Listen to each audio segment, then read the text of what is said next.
It's almost about that time. Right about now. Right about now. Funk, bunk, bunk, bunk, soul brother.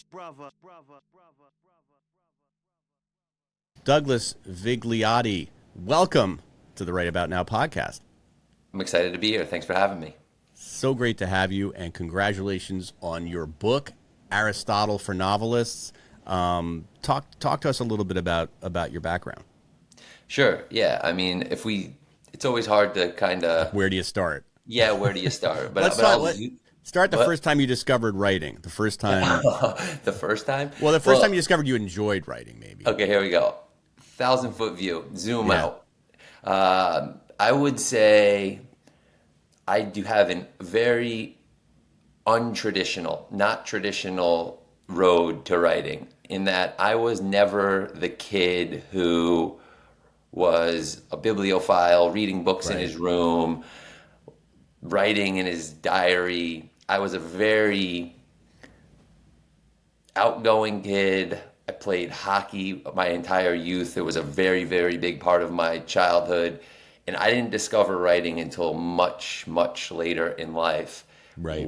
And I want to say it was the thing that corrected my path. What do you mean? So I don't remember. I loved playing hockey, Uh-huh. and I loved the journey I went on from a business standpoint, following high school and into college and, my professional career, sales, and I was able, I did well in the career, and I don't actively remember choosing it. Right. I remember just being on this path that was in some ways chosen for me based on the circumstance of my life. And when I look back on my life in childhood, I do see now specific things where possibly guided in a different direction, it could have went in a different way much earlier on. Right. And so now, having this creative career, so to speak, it feels very much like me. And I actively found it and chose it. And that's sort of what I mean by it. Yeah. And how did you stumble upon it? Because you were doing other things. It all started with reading, right? So if I'm sometimes I hate to admit this, but I will, because I feel like in some ways it's cliche. Like, a lot of people have said this before. Maybe they haven't. Maybe it's just my own neuroses. And that is, when I first read Hunter S. Thompson, I didn't realize that writing could be like that. Right. And so when I realized, oh, this is writing too, Yep. that's when it clicked in my head, like, oh, I can maybe do this thing. Like, I can maybe write. And so Yeah. then I started to explore writing. But that is kind of an oversimplified version, but there's definitely a kernel of truth in there. Yeah, I had the same experience with Catcher in the Rye, where I was, I guess in school you have to read a lot of books that are, the classics, but they don't necessarily excite you in a way. And then I read Catcher in the Rye, which was written in such a different voice than anything I'd ever read before. And I was like, oh, this is, like, I want to do this. This sounds fun, like, to write in this voice. And you obviously had the same experience with Hunter Thompson. So, yeah, I get it. And I think that's why just keep reading, right, until you find that voice. Like, I don't think my son, who may or may not be listening to this episode, has really found that person yet, and that's why I think he hasn't really taken to reading as much as I would. The funny thing about that is it changes so much if you stick with it, right? Like, your model of when you first start, it's, at least in my experience, and listening to other writers and talking to other writers about this, their model changes quite a bit, and you see your writing change quite a bit. And some of that is circumstance, some of that is economic, financial reasons, some of that is actual taste, probably a blend of everything. But it definitely, you need, in my opinion, that launching point. Like, it's a launch pad of, okay, I see myself in this. I think more times than not, people are afraid to admit that they see themselves in the art that they like, and that's why they are pulled to it. Because if they say that, then it's like, oh, you're putting yourself on a pedestal or you're exposing yourself in a certain way. But to me, it's just normal that we are drawn to the people that we feel a connection with, even if their lives are completely different. It might be an ideology, it might be the way they approach something, could be a lot of different things, but it's that kernel of relatability that I think is really essential. And you could tell a lot about a person by what they like and who they like and what they listen to and all of that. Right. All right. So from going from somebody who wasn't that interested in reading to somebody who's certainly very interested in reading, then you found Aristotle, who is kind of like he's the the ultimate philosopher and deep thinker. And how did you stumble upon discovering Aristotle in your journeys? Right. So it's a big leap from not really reading to reading Aristotle, is I guess what I'm saying. Sure. I will clarify that I read probably in the 1% of humans at this point in my life. Now you've changed. Now you've changed. I read a tremendous amount in a wide spectrum of literature. I'm sure. But it's more or less Aristotle found me. And what I mean by that is when I wanted to start writing fiction and start writing novels, there's two elements to that, right? As most writers know, there's the writing and then there's the story. And story for me was the thing that eluded me. I didn't understand it. I didn't understand how to do it. How do I tell this story? And so then what I did is I started to explore screenwriters and people who I admire in the film industry and people who have written about it extremely well. People like David Mamet or Aaron Sorkin or even some of the teachers like a Robert McKee or someone of that nature. And what I quickly realized was that all of this stuff that they were talking about, and quite literally they were referencing Aristotle's Poetics. And so me, with my newfound reading passion, decided to go to the right. Yeah, go to the core of it. Like, where is this all coming from? Exactly. Like, who's the originator? Yeah. So I doubled down on Poetics, read multiple translations over and over again. And, that was how I learned how to tell stories. And this book really came about not because I read the material to write the book. It's that over the years, it didn't exist. Like, dramatic writers have utilized these principles forever to tell their stories for the screen and the stage. But novelists didn't have something formulated for them. And that kind of it was an itch. And then I just needed to scratch it eventually. And so I wrote the book, and I'm excited to share this information in this way with novelists because I think it has the potential to help a lot of people. And because it helped me. It's literally the way that I learned how to understand story. Yeah. So important. I was just giving a talk about my book last night, and people were asking me, what book do you recommend, for writers just looking to start writing a novel, and this can be one now because I think that, there's books on writing, like On Writing by Stephen King is a great book, or Bird by Bird about, but it's not really about story, and it's not really about the fundamentals of writing and what makes a great story, and if you're gonna. All these people are basically just riffing off of Aristotle, who I guess was the original thinker on this topic. So might as well just go to the first here. And there was probably somebody before Aristotle. We just don't have the written text. The written text, right? Right.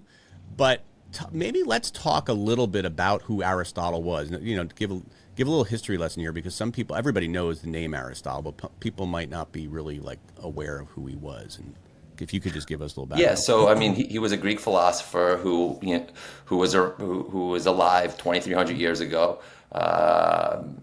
He was for all intents and purposes, a polymath. So yes, we're talking about story, but he's written work on politics, economics, and in many regards, he is some of the foundational material for a lot of these subspecialties.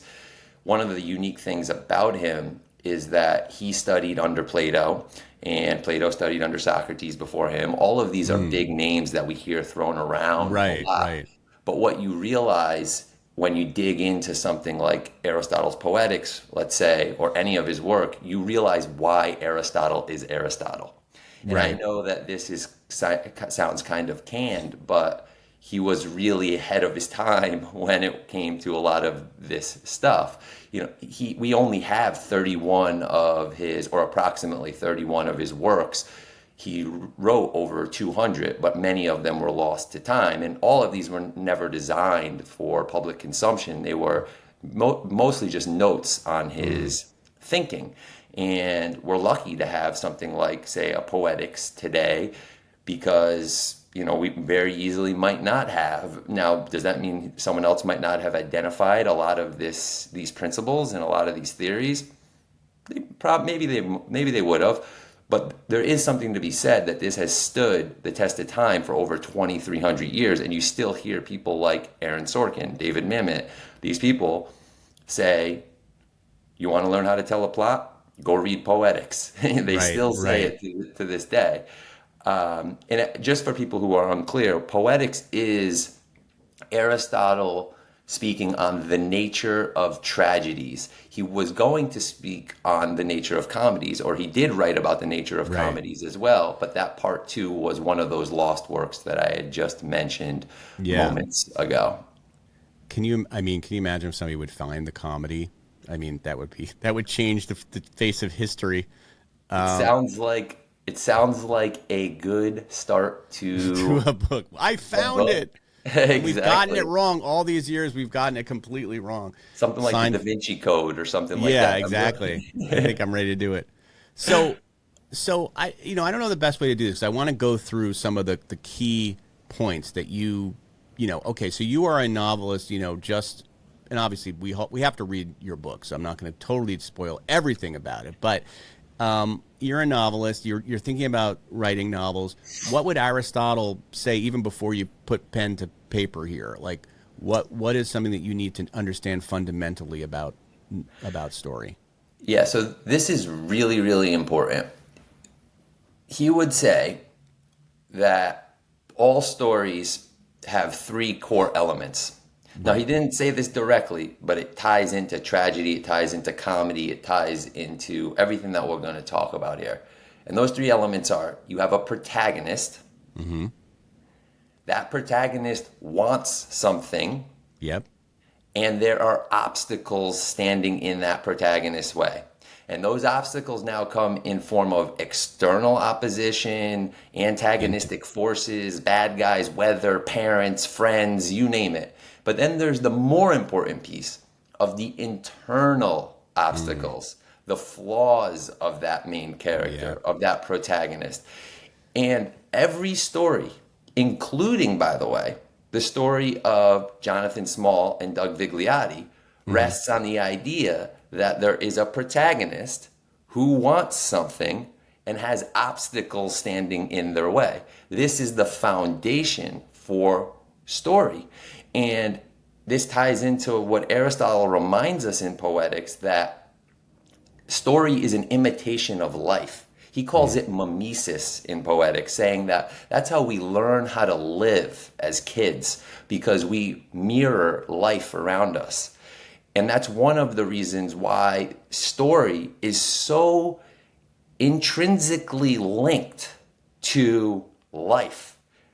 It's not just on the page. There is everything that we talk about in Poetics or in this book, and why it's philosophy is because it involves life as much as it involves the stories on the page. And since we're imitating life, this is why we see it on the page or on the screen in the way that we do. The other thing that he said about story, not just with imitation, is the second reason why we are drawn to it is rhythm.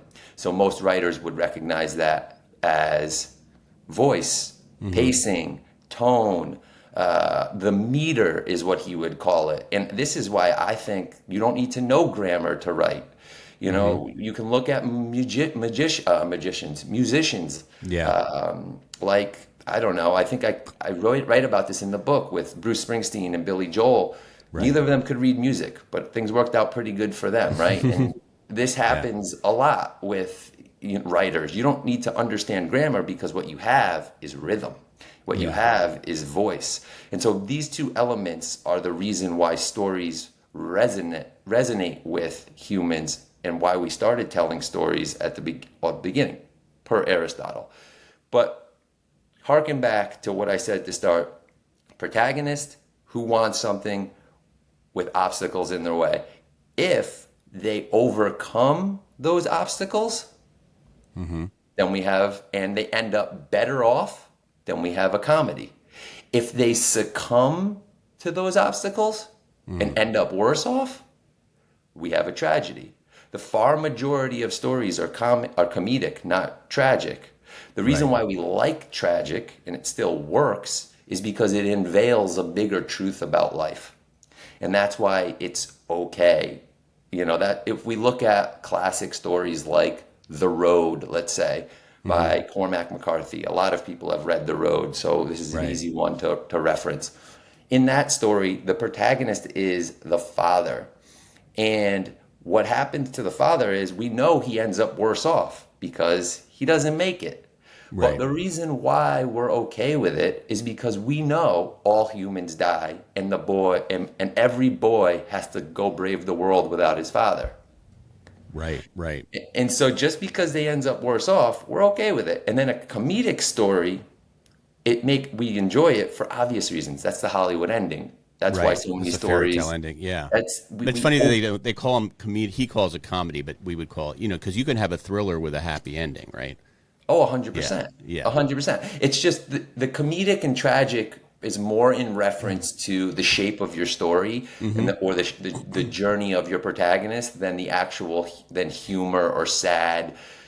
Traditionally speaking, tragedies are told of people of higher type who have the ability to fall. So in Poetics, he talks about Oedipus, I think his name is, or Odysseus or something. Yeah. He's the king, and there's a plague in the town, and that's Thebes, or I'm pronouncing these wrong, of course.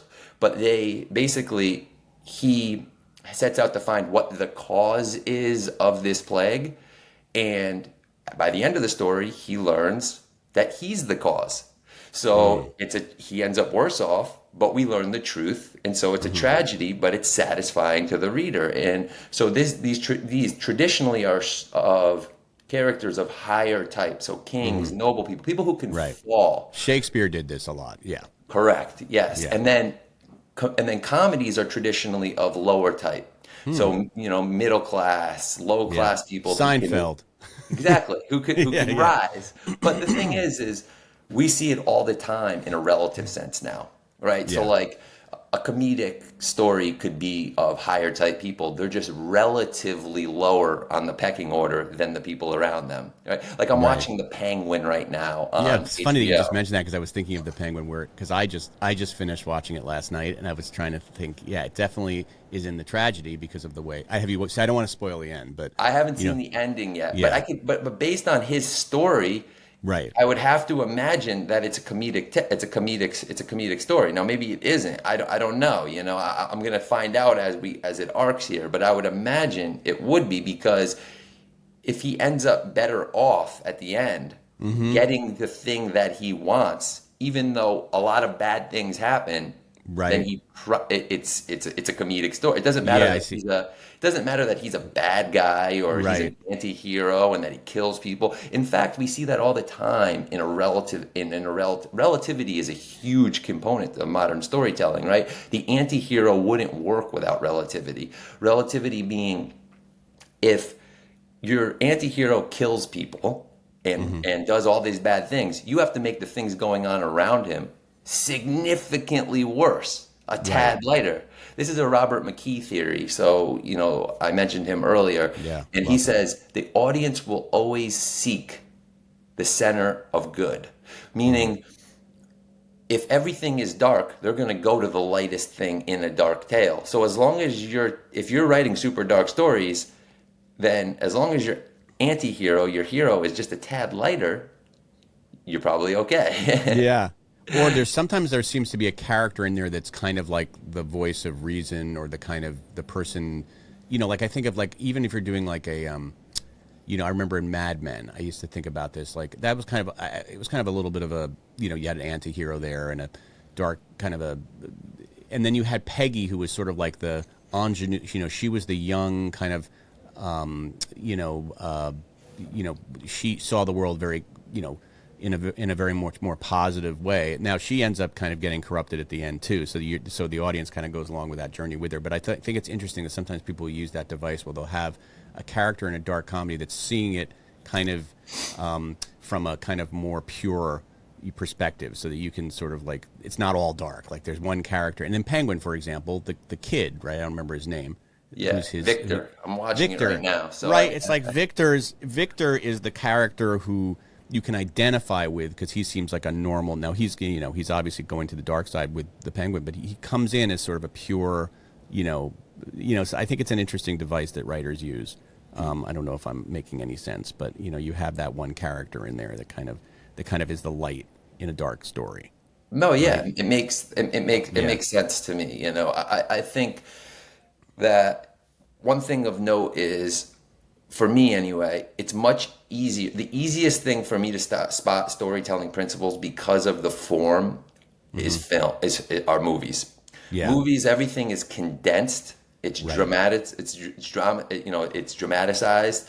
Like, same thing like a play would be, except obviously it's more extrapolated, and there's more things going on. It's a film, but with visual TV series, it's almost more like an epic, and it's everything is drawn out a little bit more. Right. And in that way, it's similar to a novel, because the novel also can be extraneous in ways that, say, a movie can't be. Which is one of the things that you often hear people say all the time is, "Oh, the movie ruined the novel." Well, it's inevitable, because when the movie gets made of the novel, the movie is, if it's done well, it's the leanest, most potent version of the story. It doesn't have time to extrapolate, and to be extraneous and go off different, off the beaten path. And by the way, neither do not good novels either. But there is a little bit more leeway. The only reason why I bring this up is to say, like, if you want to really see these story principles, the best are plays and movies. And then once you know that they exist and how they exist, it's much easier to see them in TV shows or in novels. Right. And that's actually, how I learned, was by watching movies and and movies mostly, and then seeing all these. And The Catcher in the Rye is a great example. Yeah. Like, The Catcher in the Rye is a character study, but it's plot. Like, there is a definitive plot. Right, there's a story. Yeah. And Holden goes on a definitive arc. He wants to be alone. He wants to escape. He wants to get away from the phonies. Act 1. You're learning about him. Then he sets out into the world, into New York City, and he has to battle to be alone and to escape and be on his own. He has to battle the cold world and everything New York City has to offer, and he's battling his own internal flaws, which are he's a liar, and he's got trauma in his life, and he's got depression, and he's lonely, and these are all things that he's battling to be alone and escape. And does Holden ask for help by the end of the novel? Does he return home, or does he get to be alone?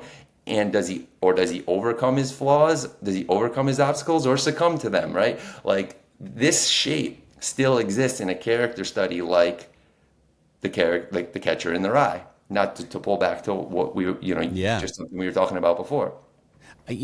One thing I want to linger on that you had said really early on was that, okay, there's the obstacles that the protagonist faces, that the sort of outward external obstacles, and I think a lot of writers, think of those obstacles first, right? Like, oh, there's an antagonist that doesn't want this person to do it, or, all the different things that get in the character's way. But what they don't necessarily dig deep enough into, and I think this kind of separates stories that really work from stories that maybe don't work as well, is the internal obstacles, that a character starts one way, but he can't, or he or she can't get to where they want to be because there are some, we used to call, I don't even know if tragic flaw is a, yes. is that Yes. from Aristotle or is that from Shakespeare? I don't know, but I know the tragic flaw. I remember being taught in high No, school. But the that's idea that you have right, that's the defining characteristic of a Greek right, tragedy.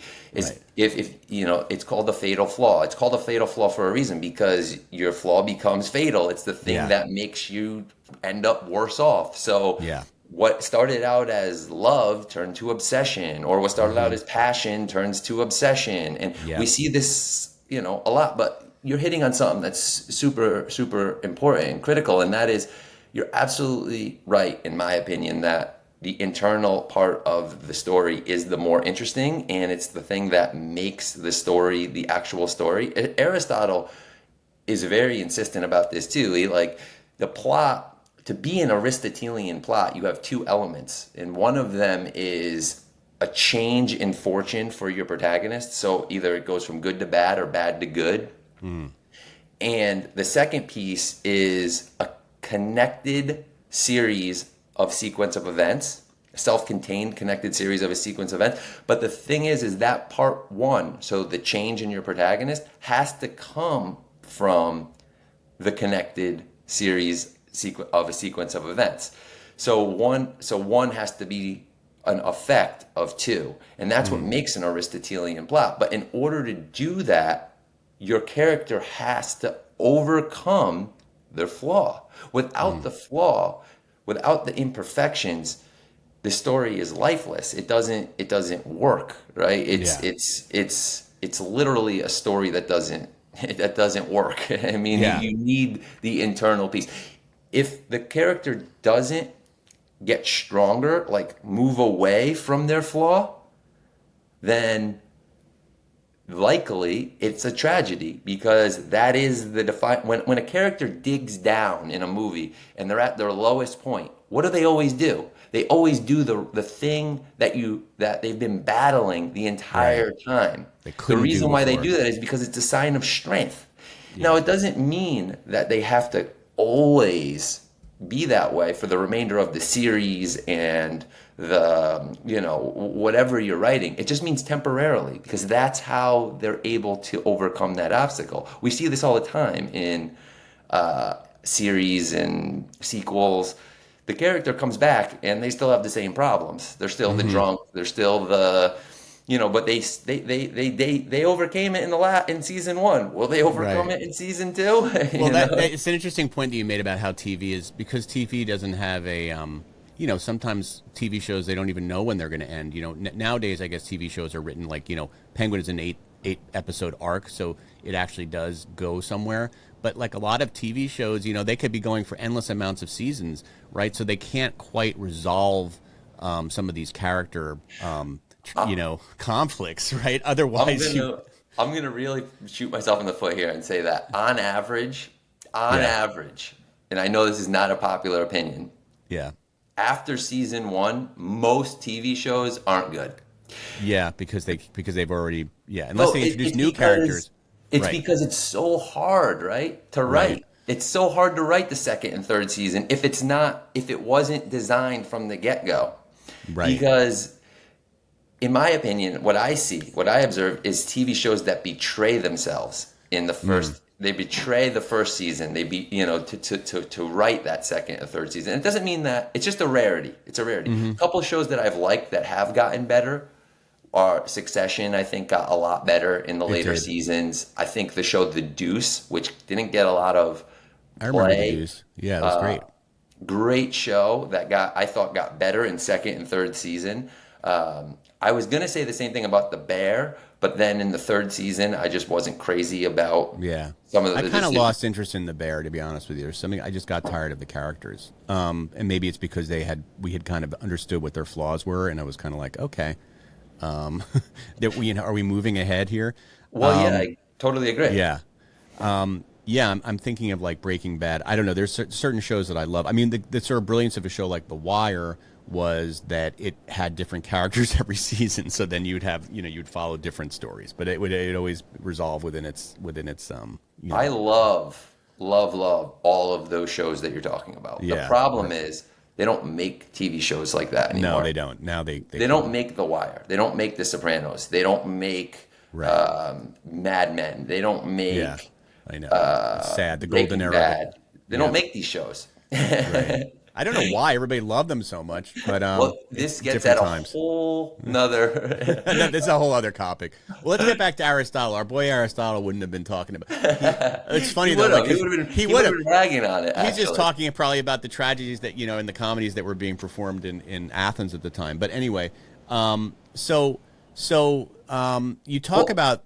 Oh, go ahead. Well, he actually talks quite a bit about in the back half of Poetics about what fair criticism is of a story. Right. And he's quite clear that there's 5 things that you can criticize a story for. Oh, let's do it. What are they? Because I love criticizing stories. It's impossibility. Irrationality. Okay. Contradiction. Harmfulness, and artistic standards.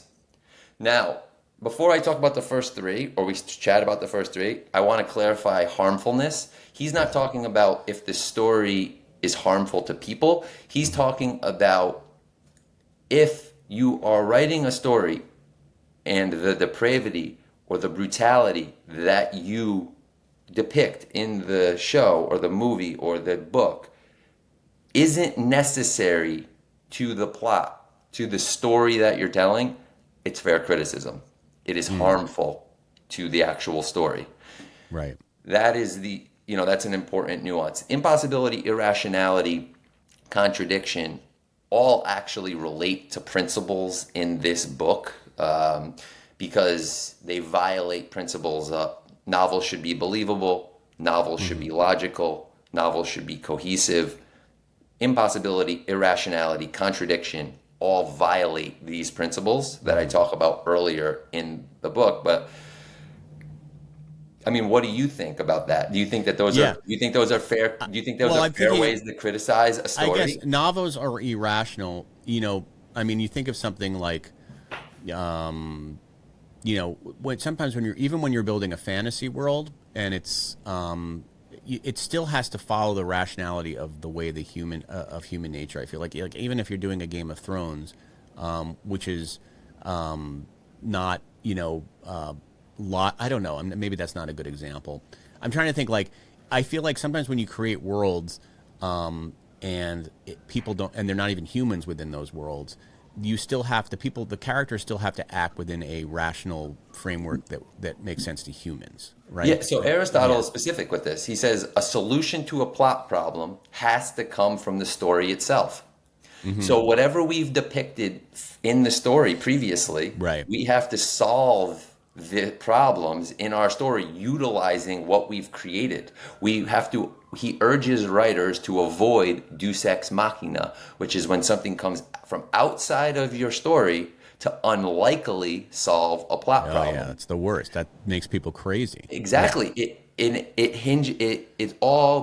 It affects believability of the story, right? Like immediately you say, oh, I don't buy this anymore. I'm not buying what this writer is selling me. I'm not buying what this story is.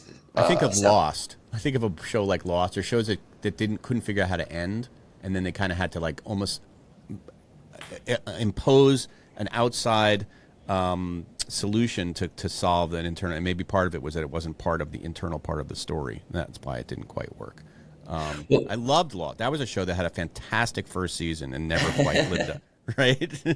It happens a lot, though. I actually find it more in novels than I do in movies and TV shows, to be honest, because most novels, they rely solely on chain of causality, which is a really, really important aspect. That's what makes something logical, right? Like cause and effect. Like this happens, then that happens, then that happens because of that. It's like when I tell a story to Jonathan, I say, Doug walked in the room. You expect me to tell you what happened in the room. That. Yeah. What happened in the room. You don't expect me to tell you what's happening in the parking lot. What's going on in the room. But, so that cause and effect is a really, really important thing. And a lot of fiction writers, they write what's called pantsing. And so, the plotting and pantsing is this term that's thrown around in the fiction world pretty frequently. And pantsing is just, you're writing to figure stuff out. Right. And there's nothing wrong with that, but I find that it's much easier, it's much harder to write a cohesive story when you don't have the end in mind. Yeah, know what's coming. Yeah. And that's where you could really learn a lot from TV movies, even bad ones, because there is that definitive arc and everything is tied together via 3-act structure mostly. And, you could just, the cohesiveness is a lot different. A lot of novels, and I know I'm betraying a lot of my novelist friends here, rely on trickery, which I think works as a one-time device, but it's not as satisfying for the life of the book, right? Like you could read it once, but you could read The Catcher in the Rye over and over and over. And it always means over something again. different to you every time you read it, because you read it at different times in your life. Like the first time I read it, I was a 16 or 17-year-old kid, and I read it recently. I had COVID, and I was like banned to my back house, and I there was a copy in the back house, and I just started reading it, and like, it's such a small book and short book. I just read it cover to cover, and I was like, this means something completely different to me as an adult. As a adult, like I read it completely differently. So yeah. Now, if you read something that has trickery in it, where you're like, it's usually when the author is hiding something from you that you should be able to know from the outset, but they're just disguising it in a way that it's not about the releasing of information. There's a subtlety with this. The best example of this that I could say, which by the way is a very cohesive and fun novel, is Gone Girl. But once you know what Amazing Amy is up to, it's not the same when you go to read it again the second time. And so it's not the cohesion that affects that, it's the trickery that affects that. Now, by the way, this was an extremely successful commercially, But you're right, it's not a book that's going to be read over and over again, because it's like a high concept type book. It has a great kind of twist, right? Which is great. But once you know the twist, it's sort of not as fun to read it, I guess, the second time. And that's why I always say it's not the trickery. I mean, it's not the cohesion, it's the trickery. And there's a lot of literary techniques that rest on cohesion.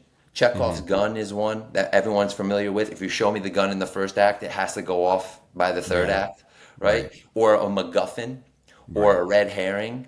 These aren't trickery, because by the end of the novel, we know why the red herring was important. We know why the MacGuffin was important.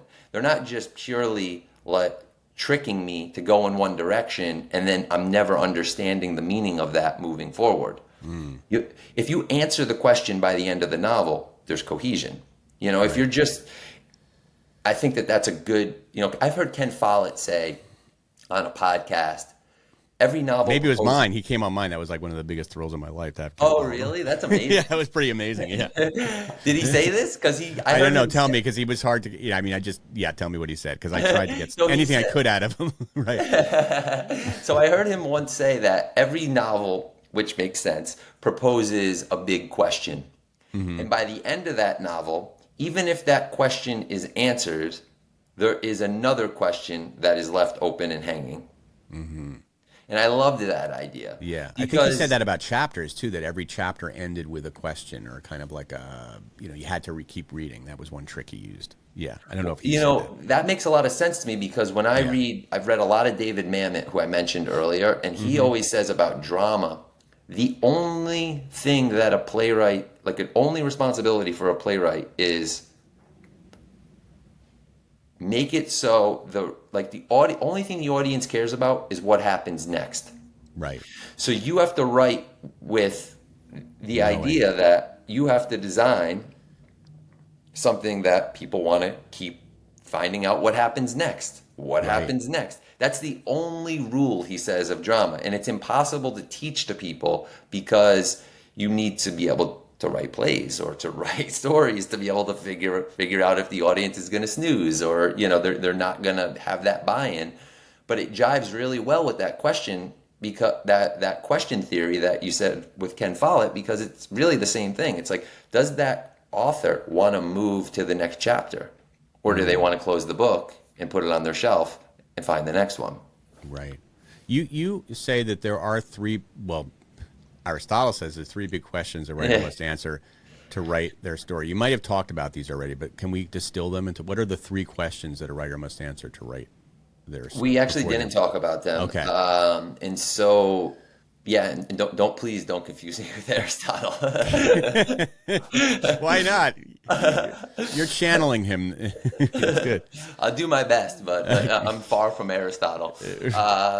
So 3 big questions. So Aristotle says every writer needs to handle these 3 things, and it's medium, object, and mode. So I took them and translated them for the novelist without losing their meaning of what he's saying for in the book, and that essentially is medium would be the style and structure for the story. So you have to understand what style you're going to tell this story in, and what's the external structure that you're going to outlay your story, right? So how are you is it going to be in 13 chapters? Is it going to be, are you going to be alternating, what's the framework? You need to understand that. Object is the style, because I mean, one of the things when I took a novel writing class, one of the things we had to say is we did have to define the genre that we were going to be writing in, and that's a little bit more of a modern problem, because book publishers they market books through genre. So if you and it also helps you. So you can't there are some hybrids, but you sort of like, if you're going to be writing a mystery, then is it a thriller? Like, it can't be a mystery thriller. I mean, sometimes they are, but whatever. The main point being, you have to figure out what your genre is, because each genre has different rules, right? Is Correct. that kind of waste? And yeah. I think going back. So we'll put a pin into what I was just saying, because I want to come back to it. But that, I think, hinges more on what I would consider artistic standards, because every so if we go back to criticism, that 5th criticism was artistic standards, and you could write the story however you want to write it. In fact, I'm a huge proponent of that, right? Like, I like weird, I like unique, I like risky, I like odd. I like all that stuff. Unorthodox. Give me it. I want to read that, But you should realize that you're open to criticism if you are going that route, because it is by definition different. And one of the other things that you could be open to criticism to is genre norms. Yeah. So there are artistic standards and genre norms that you could definitely break them. And I love rule breakers, but you should understand the genre you're writing in, because there are some norms and rules that are associated with that genre that if you violate them, you're kind of rowing upstream without a paddle, that type of thing. And so I think that hinges more on that, but definitely understanding genre is really important, and also because of length. So there are standards for, if you're writing a mystery novel and you write a mystery novel at 130,000 words and you've never written a mystery novel before and you're trying to get this thing published, whether you're doing it indie or traditional, there's a good chance that you're not putting yourself in a good position for success, for different reasons, but it's still, you should probably still cut that thing down to what would be industry standard. Most importantly, I don't even care about the commercial aspect. This is a book about craft, and like the making something commercially viable is a whole nother conversation. But from a craft standpoint, you probably have a pretty large pacing problem in there. And you might not realize it, but putting someone to sleep in the middle of Act 2 is not a good thing. It's like, it's like we want this thing to move. Right. All right, I cut you off. So we were talking about medium, object, and mode. So, object. Yeah, let's talk about object. So object is characters. So what characters are essential to telling this story other than your protagonist? That is, you got to figure out, so if you have your protagonist, they have a love interest, the parents, the this, the that, who else is essential to telling this story? And essential is a key word, because everything from an Aristotelian standpoint relies on how essential is this to tell the story? How essential is this scene? How essential is this character? How essential is this chapter in a novel sense? Being essential is a critical component to an Aristotelian style of storytelling. That third piece is the most important for a novelist, though, at least in my opinion, which is, so I said medium, object, and mode. And mode is the narration. So how are we going to tell this story from a point of view standpoint and a tense standpoint? So are we telling it in first person? Are we telling it in second person? Are we telling it in third person? Are we utilizing one point of view? Are we utilizing 2, 3, 4 points of view? This is really important because this could get super messy for the novelist if you're not paying attention to this early on. You're always striving to be technically sound. Now, of course, editors exist for this reason, but I think not only is it a good idea for you to be technically sound, but it's the only way for you to actually get better at your craft, to understand what it means to maintain a first-person singular point of view or maintain a third-person limited point of view. So these are all things that go kind of beyond what this book promises, because it gets a little bit more into the nuanced nature of writing.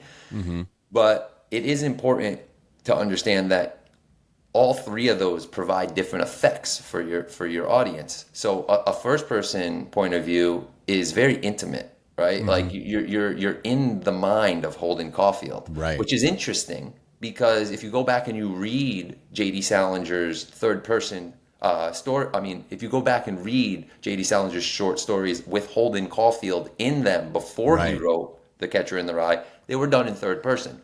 So he changed to first person to write The Catcher in the Rye. And we obviously know how that turned out. It was a resounding success. It was a good idea. But it doesn't always work to do first person. And I've noticed my tendency when I'm writing novel type stuff is to do the first person, maybe because I was so influenced by Catcher in the Rye early in my life. I'm just making this realization right now. But that's maybe the reason, because that was how I was introduced. But some of my favorite books are written in the third person because, for example, Lonesome Dove is one of my favorite books, right? Because every time I don't know if you've read that book, but every time he pulls out in the third person, he's able to sort of narrate it from the perspective of the different characters that he's introducing. Because you can't, if you're coming from one person's perspective, it's harder to get inside the head of other characters because it's all through the perspective of your first person character, right?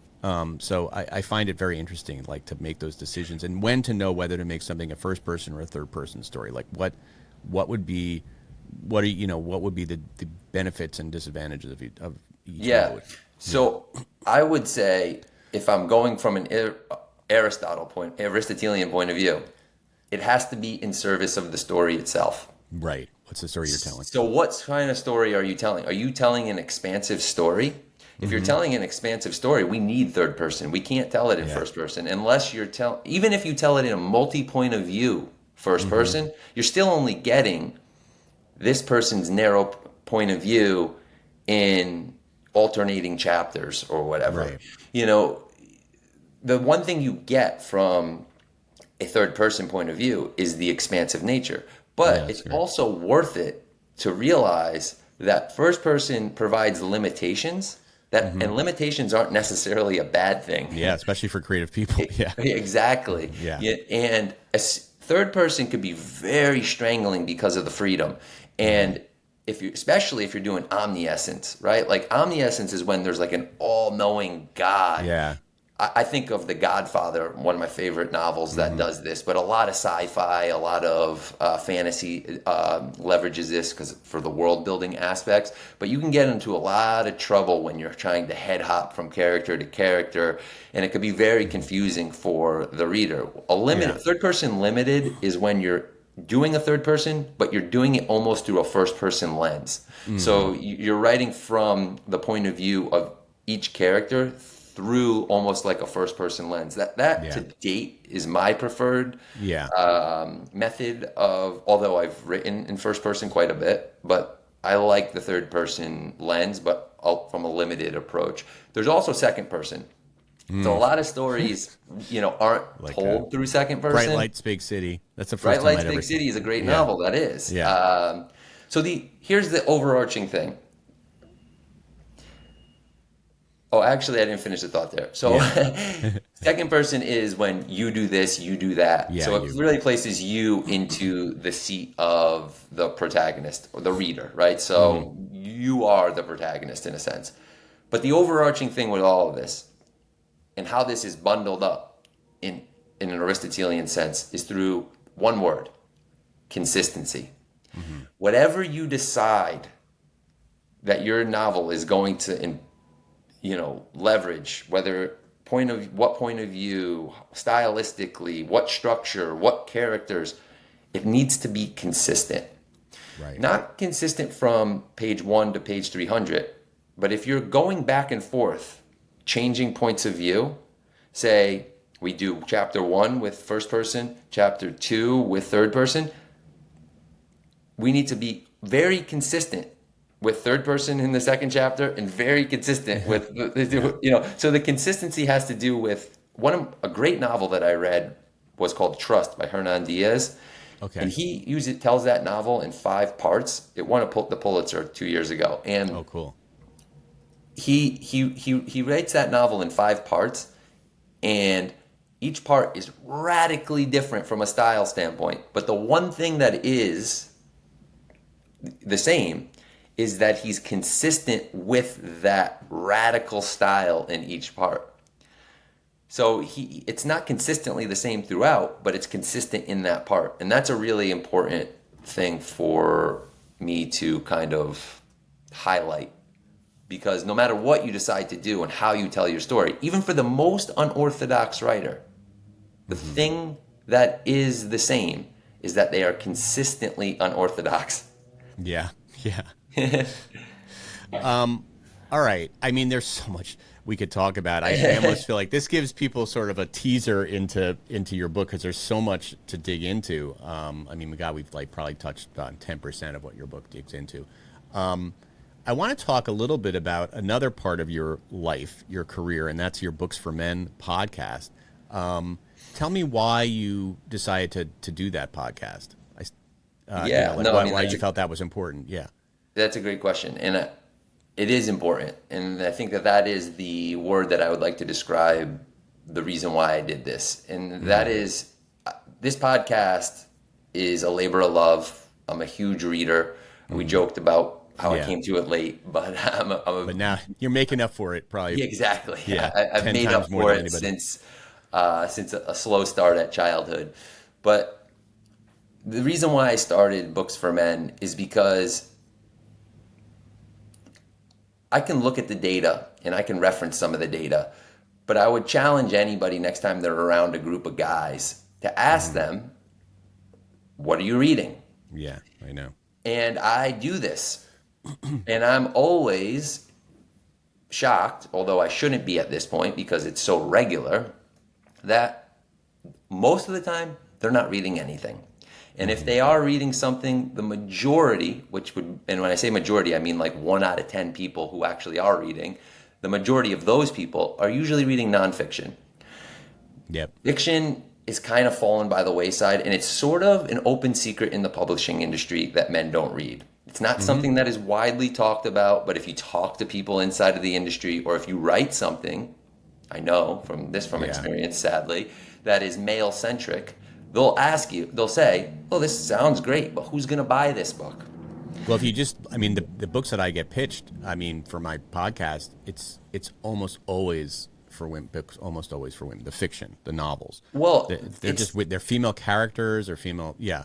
But this is, so there's some nature and some nurture with this. I don't want to let guys off the hook totally in that they're just not reading. I think we've gotten to a place in the industry where the data would show that it is an overwhelmingly female industry, both in publicists, editors, writers, in the fiction sense. And by the way, this is a very unique thing in the creative industry. The only industry that's like this. It's not like this in film. It's not like this in music, but it's like this in the fiction world.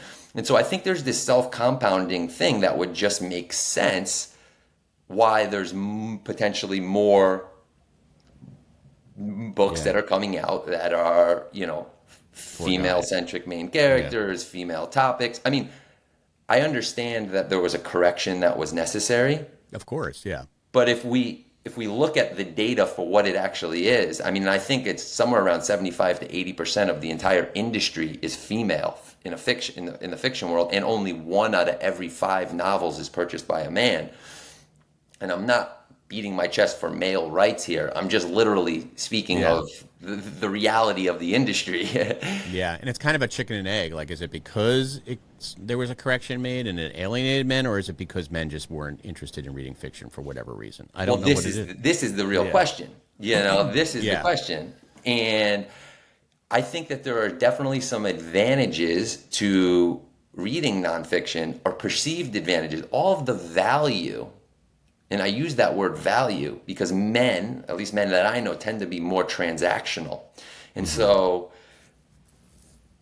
the value in reading a fiction novel is unseen, right? I'm going to be more empathetic for somebody. I'm going to be more patient. I'm going to delay gratification and learn how to delay gratification. I'm going to learn how to engage with difficult thoughts and opinions, and it's going to be easier for me to do so because of reading. Like, these are all value, extremely valuable things. But I could tell them, like, the soft skills versus hard skills. It's a hard sell, because when you're trying to sell a nonfiction book, like Aristotle for novelists, let's say, it promises something specific. It promises that if you read this, you're going to understand story better. That's much easier than saying, read my novel because you're going to be more empathetic. You're going to it's a value proposition thing. And now with the onset of audio, and I even when I talk to men who tell me they're reading, a lot of them, I find out that it's audiobooks. It's not that they're reading the actual book. Even me. I confess that I do that a lot. I don't look, there's nothing wrong with it. It's just this is what's happening, right? Like, this isn't and so if we're looking at it honestly, with any kind of transparency and just not being swayed by external pressure, or just looking at it like honestly, it became clear to me that men don't read. And so the whole point of books for men is really just, I'm a man who reads quite a bit, who reads a wide spectrum, both fiction and nonfiction. And so you could check out the podcast, and if I like that book, maybe you're a man who would like this book too. And that's the whole thing. It doesn't single out women in any regard. And by the way, I have a lot of female listeners who reach out to me and they say, why is it called Books for Men? Because this has nothing to do with men. And I said, because I want to draw attention to the fact that I want to inspire more men to read. Yeah. It's not exclusive. You're not doing it because you are denigrating what women are contributing. Not even close. Yeah. Not even if close. anything, I mean, maybe some of the books have been written by women, right? I mean, a lot. Yeah. A lot. Joan Didion. Right. I feature a bunch of I feature female authors on there, not as frequently as male authors, because the data would suggest, and I am part of that data because I am a man, that men are more prone to reading other men. Right. I get that. Well, we're different. Men and women are different. Yeah.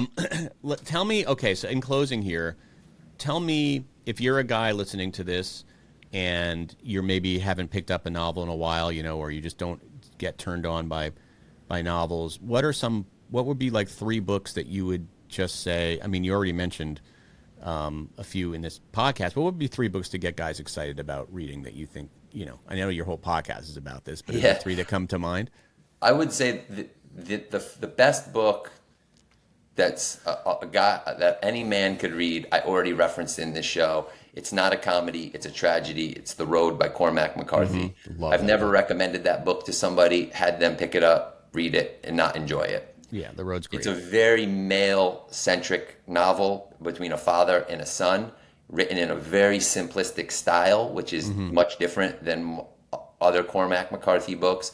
But there's a reason why it resonated with so many millions of people. And so I would suggest The Road. But if you want to really read a novel, it's perhaps one of my favorite novels. And every time I suggest it, no one's really heard of it. Really? If you want to go down the literary lens, there's a novel called Miles from Nowhere by Naomi Munn. Okay. Talk about something that will put you way outside of your point of view. Okay. This is written from the point of view of a 13-year-old homeless Korean girl trying to navigate the streets of 1980s New York City. Oh, that's so interesting. Okay. It Love is it's one of my favorite novels. It's one of the best novels that I've ever read. And she's never written another novel. This is the only novel she's ever written. It's like her great work. Yeah. Sometimes people only have one novel in them. But anyway, if it's a great one.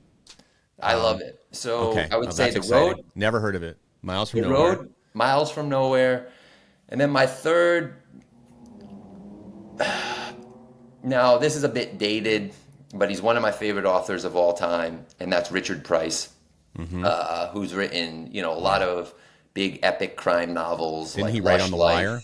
Yeah. Yeah, he was part of The Wire. He's a Yeah. phenomenal writer. Yeah. All that whole Crime. New York Crime. Yeah. Oh, crime. Yeah. But Yeah. Lush Life is a phenomenal novel. Oh, It's a Lush Lower Life? East- Okay. Yeah, it's a Lower East Side, New York City novel.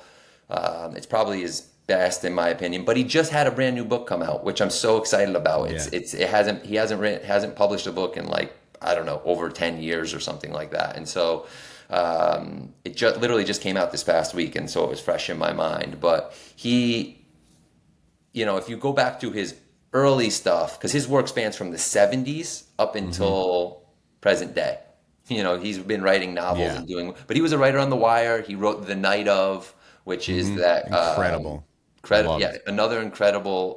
He It's on HBO. Yeah. Yep. He helped. I believe he was helped on the Deuce as well with George Pelecanos. David Simon obviously was on that show. I'm trying to think of what else. Richard Price was involved with The Wire, as you already mentioned. He just has. He's great with. I don't know. Was he a cop? He knows how to write in the voice of a New York kind of gangster cop. Yeah, there's right? that, and he also like David Simon or George Pelecanos or any of those style of writers. They really focus on realism, which is a different thing than saying, I want to tell you the most entertaining story I could tell you. Right, it's a focus on telling it how they think it would actually happen, not how it's most attractive to get the most eyeballs. It's really an emphasis on believability, which is another concept from Aristotle for novelists, not to go back to that book, but it's realism at the most hyper extreme that you could possibly create. David Simon did this extremely well with The Wire and those shows that we had just mentioned, but Richard Price does this as well. And a lot of times, as we all know, realism and reality and truth isn't really flattering. And so it takes a lot of courage and a lot of gusto to write like that. And I think that's, for me, what resonates. Great. Those are actually, well, I read The Road, but they're two. I have not read Lush Life, so I'm excited now to read these books. And I definitely have not But I need to ask you, what's your favorite? I need to come away with this with a recommendation. Well, I was going to add to your list. So you mentioned Ken Follett. I always tell people to read Pillars of the Earth because I just think it's just a great historical novel that has real characters and really, really bad guys and really good guys, and I just couldn't put it down. It was a book that got me excited about reading. So I love Pillars of the Earth.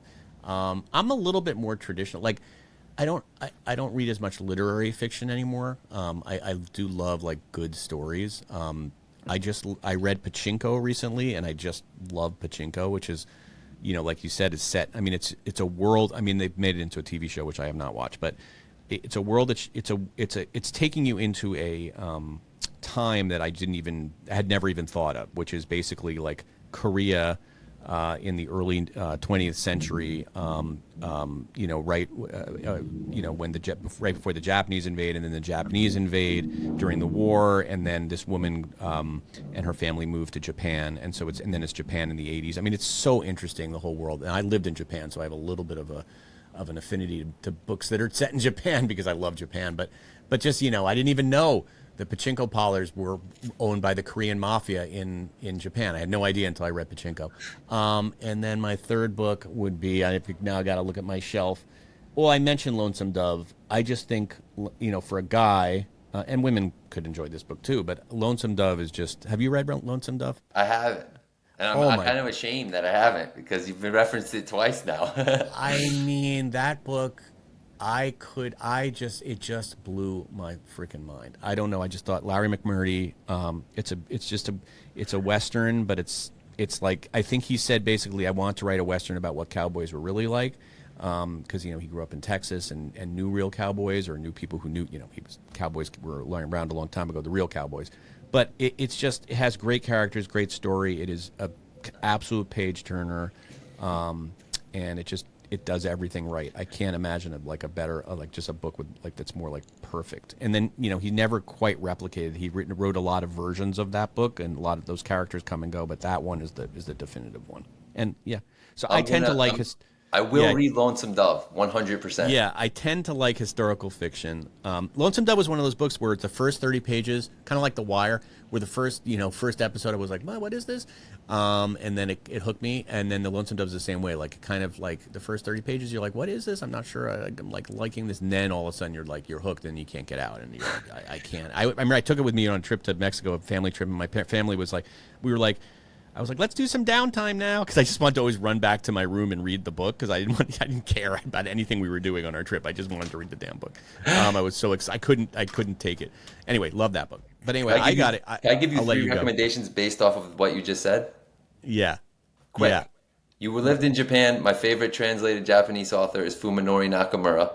Okay. The Thief by Fuminori Nakamura is a great crime novel. Wow. Great entry point to Fuminori Nakamura. He literally is one of my favorites. I don't think I know Nakamura's work, so I'll check it out. The other is 5 Decembers by James Kestrel.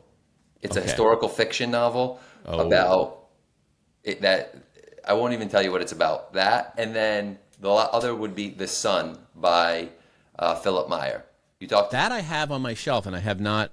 That's another great. That's a western, talking about right? Westerns. Yeah, that's a western.